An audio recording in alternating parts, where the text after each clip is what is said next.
Empires don't fall when the cities burn or the armies lose. They fall years earlier, quietly, on a single chart almost nobody outside of a small circle of insiders bothers to look at. Not GDP. Not unemployment. Not the stock market. A simple line that shows one thing: how much of the government's income is swallowed just to pay interest on its debt. When that line crosses a certain point, history tells us the same story over and over again. The age of the empire is ending, whether anyone wants to admit it or not. In this video, you're going to see why that one chart matters more to your future than any headline you've read this week. Because when an empire hits the point where it's borrowing just to pay the interest on old borrowing, everything you take for granted is suddenly up for negotiation. Your savings, your job, your currency, your sense of security. You'll see how this pattern showed up in Rome, in the Spanish Empire, in the British Empire, and how it's forming right now in modern superpowers. And most importantly, you'll understand what this means for you living inside a system that might already be past its peak. Imagine your own finances for a second. If every month half your income went just to pay the interest on your credit cards, you'd know you had a problem.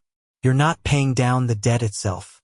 You're just feeding the beast so it doesn't eat you alive. That's exactly what happens to empires. The numbers are bigger, the language is fancier, but the math is brutally simple. Governments collect taxes.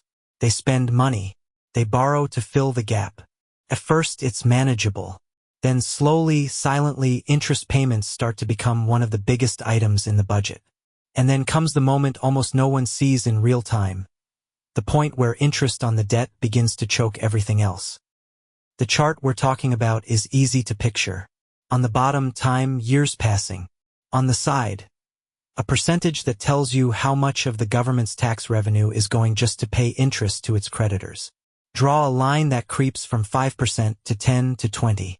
Somewhere around 30–40%, the curve starts to bend upwards, faster and faster. That bend is where the alarms should go off. This is where every empire in history starts to make desperate choices. This is where they quietly admit, even if only in closed-door meetings, that they are now working for the debt. But here's what almost nobody tells you. The end of an empire never feels like the end to the people living through it. It feels like more politics, more drama, more partisan fights, more emergency programs. It looks like rising prices, strange new taxes, and temporary measures that somehow become permanent. If you're not watching the debt interest chart, you just experience it as chaos. Only when you zoom out do you see the same pattern repeating across centuries, just with different flags and different languages. So the real question is, where are we on that curve right now, and what does it mean for the world you're planning your life in? To understand this, go back to one of the most famous collapses in history, Rome. In its early centuries, Rome operated almost like a lean startup.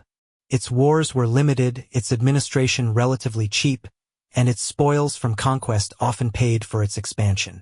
But as the empire grew, so did its permanent costs.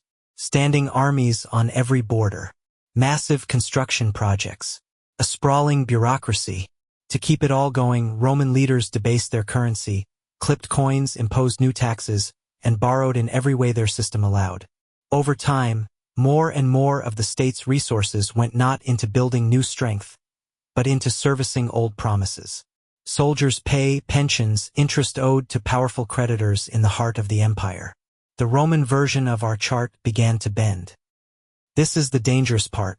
When servicing the past becomes more important than investing in the future, the empire starts eating itself. Roads go unrepaired. Walls are not rebuilt. Local officials squeeze provinces harder to send more back to the center, feeding corruption and rebellion. Ordinary citizens feel it as constant pressure. Higher taxes, lower security, unstable money. They don't see a line on a chart. They just know that every year feels a little tighter, a little more precarious.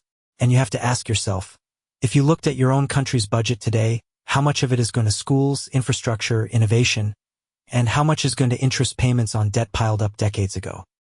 Later, another empire picked up the mantle. Spain in the 16th and 17th centuries. Fueled by gold and silver arriving from the Americas, Spain looked unstoppable. It had wealth, it had power, it had religion on its side. But under the surface, the numbers were rotting. Huge wars to defend far-flung possessions, expensive fleets, and royal courts that lived as if the stream of silver would never run dry. When tax revenues couldn't keep up, the crown borrowed heavily from bankers in places like Genoa and the Low Countries. For a while, it worked. Then the interest payments started to tower over the actual productive capacity of the kingdom. Spain declared state bankruptcy repeatedly, not because it was poor in theory, but because servicing its debt had become impossible in practice. Think about what that means for your life if you were a merchant or a farmer in that empire. 1 year, business is fine. The next, the crown raises taxes, devalues the currency, seizes shipments, or simply defaults on its obligations. The numbers on that debt chart aren't just theory. They decide whether your money holds its value, whether your contracts mean anything, whether your children inherit opportunity or chaos. When the state exists primarily to stay afloat financially, every citizen becomes collateral. And here's what nobody tells you. By the time the empire is visibly in decline, by the time historians write about it, that fateful bend in the interest-to-revenue line is already far behind. Then came the British Empire, the closest historical mirror to a modern global system. By the late 19th and early 20th century, Britain's financial center in London was the beating heart of world trade. The British government took on enormous debts to fight wars, especially the world wars, betting that victory would preserve its dominant position.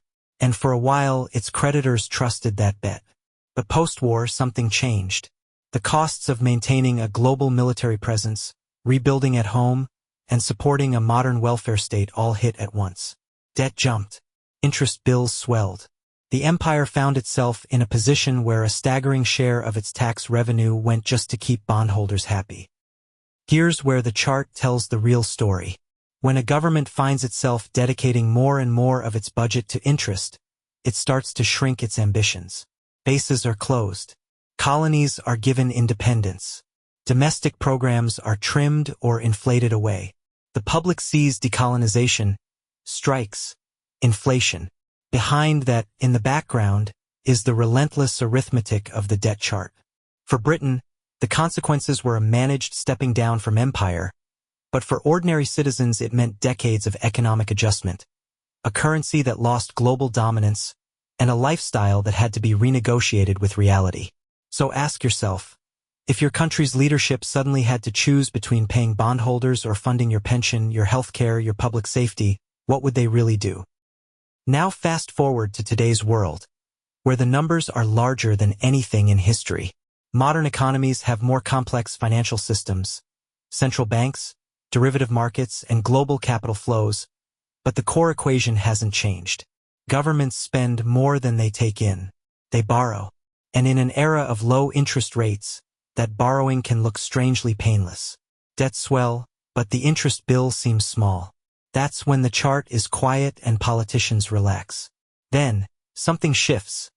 Inflation rises, interest rates climb, markets lose patience. Suddenly the same pile of debt demands much higher interest payments. The line on the chart that used to slope gently up starts to curve sharply. That bend is the moment where a superpower, no matter how confident, finds itself at the same crossroads Rome, Spain, and Britain once faced. This is the turning point you need to understand for your own future. Because when that interest line bends, governments have only a few options, and none of them are painless. They can raise taxes aggressively, squeezing businesses and workers. They can slash spending, cutting services that millions depend on. They can borrow even more, trying to outrun the problem. Or they can quietly let inflation run higher, using the slow theft of purchasing power to erode the real value of their debt. Every one of those choices hits you directly. Your paycheck, your savings, your mortgage, your retirement plans. So when you hear debates about deficits and debt ceilings, what you're really watching is a fight over how much of your future income will be used to pay for past decisions. But here's what nobody tells you until it's too late. Once an empire crosses a certain threshold on that chart, it rarely goes back down peacefully. The politics become too toxic. Any leader who suggests real austerity loses votes. Any leader who suggests higher taxes angers a different side. The path of least resistance is often to keep borrowing and to hope for growth or miracles. Meanwhile, the interest line keeps climbing. At some point, a shock hits. A recession, a war, a crisis of confidence. Markets suddenly demand even higher interest to lend more. The empire that once set the rules of global finance now finds itself begging for time, for trust, for breathing room. What does that look like on the ground for someone like you? It can start with small things, gradual cuts to public services, talk of reform, fees where things used to be free. You might see your currency weakening against others, making imported goods more expensive. You might notice that every pay raise you get is swallowed by rising prices. Over time, the social contract phrase. Groups blame each other. Some people demand more support from the state. Others demand lower taxes and smaller government. Nobody notices that all sides are fighting over slices of a pie increasingly eaten by one invisible mouth. The interest on the national debt. This is where the story gets uncomfortable. Because it's easy to point at past empires and say, they made bad choices. It's harder to admit that the same incentives are at work today. Politicians are rewarded for short-term popularity, not long-term discipline. Voters are human. They prefer benefits now and costs later. Financial markets, for all their sophistication, often chase returns in the moment and assume that someone else will manage the system. So the debt grows, the interest line rises, and the structural forces pushing toward crisis grow stronger. If you've ever procrastinated on a difficult decision in your own life, you already understand why empires do exactly the same thing. But there is another layer to this story. Empires are not just political systems. They are brands of trust. The true power of a global empire is not just tanks or ships. It's the belief that its money is safe, its bonds will be paid, its rules will hold. Once the interest chart signals that the empire is struggling to service its obligations, that brand starts to crack. Other countries diversify away from its currency. Investors quietly move capital elsewhere.